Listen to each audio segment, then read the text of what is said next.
அண்மைச் செய்தி.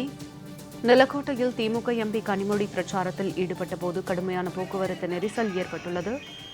கனிமொழியின் பிரச்சாரத்தால் கடும் வெயிலுக்கு மத்தியில் போக்குவரத்து நெரிசலில் சிக்கி தவித்த வாகன ஓட்டிகள் மற்றும் பொதுமக்கள்.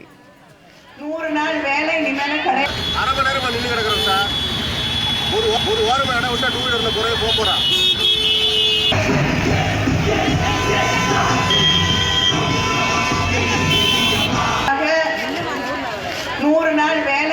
கிடையாது. அதனாலதான் நம்முடைய முதலமைச்சர் அவர்கள் உங்களுக்கு என்ன வேணுமோ வாங்கினோம். ஃப்ரிட்ஜ் இருந்து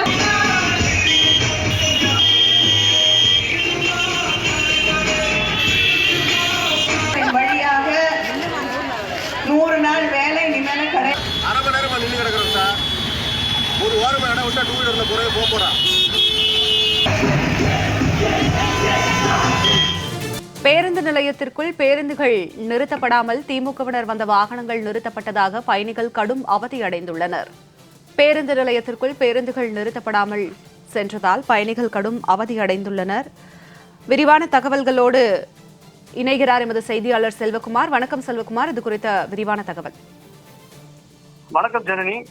திண்டுக்கல் மாவட்டம் நிலக்கோட்டை சட்டமன்ற தொகுதியில் திமுக வேட்பாளரை ஆதரித்து நிலக்கோட்டை பேருந்து நிலையம் அருகே திமுக எம்பியும் கழக துணை பொதுச் செயலாளருமான கனிமொழி பிரச்சாரத்தில் ஈடுபடும் போது சுமார் 1 மணி நேரத்துக்கு மேலாக வாகன ஓட்டிகள் மற்றும் பொதுமக்கள் கடும் சிரமத்துக்கு உள்ளாகி வெயிலில் வாடி மயக்கமடையும் நிலையில் ஏற்பட்டது.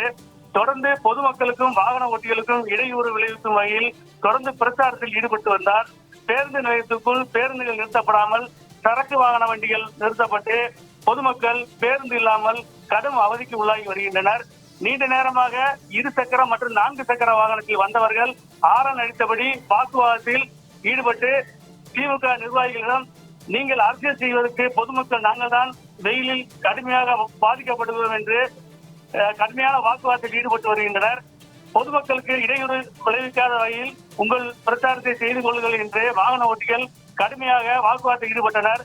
இந்த பிரச்சாரத்தால் மதுரை சாலையிலும் வத்தலக்குண்டு சாலையிலும் சுமார் 5 கிலோமீட்டர் வரை வாகனங்கள் நிறுத்தப்பட்டு சுற்றுலா பயணிகள் மற்றும் வியாபாரிகள் பொதுமக்கள் கடுமையாக பாதிப்புக்கு உள்ளாகி வருகின்றனர். கரணி செல்வகுமார், தங்களுடைய விரிவான தகவலுக்கு நன்றி.